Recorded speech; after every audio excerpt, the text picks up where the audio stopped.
So, Ophelia, your new film. Yeah.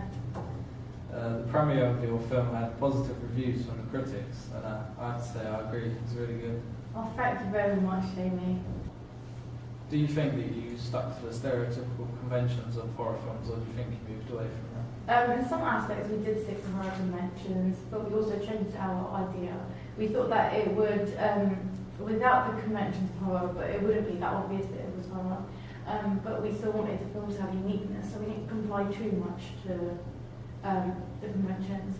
And in our film, we used particular semantic and syntactic elements of the horror genre, such as during the film, the first few seconds of the opening, we had rolling back synopsis, which semantic and syntactic, as you would read the text, would and also infer the general gist of the film.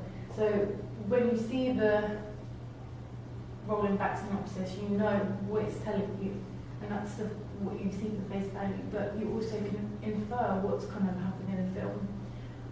And yeah. So what are the main social groups that are portrayed in your film?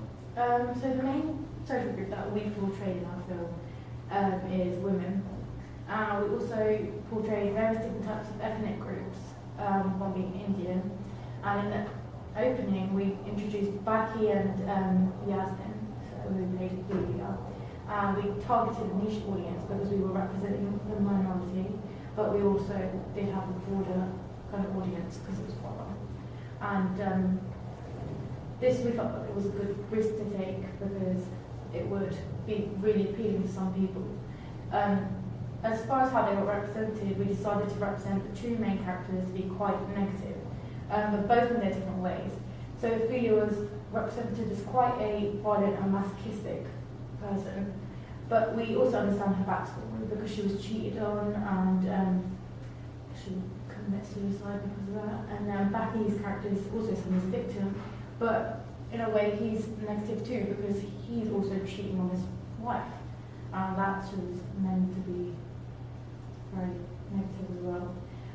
But so we represent Asian people as being quite deceptive and like devious, and then we also like show them as being quite powerful. So are there any films that inspired you during the making of your film? Yeah, we were inspired by different films, both classic and modern, and we feel that the film had a lot of modern and classic aspects in it. And we were particularly inspired by the well-known film The Ring, and The Ring revolutionised cinemas. It was experimenting with different horror techniques, and it had a different outlook on horror, and it was really a big change in horror as a whole. Well, that's all we've got time for on the Jamie Show tonight. It's lovely to see you again, Dr. Grant.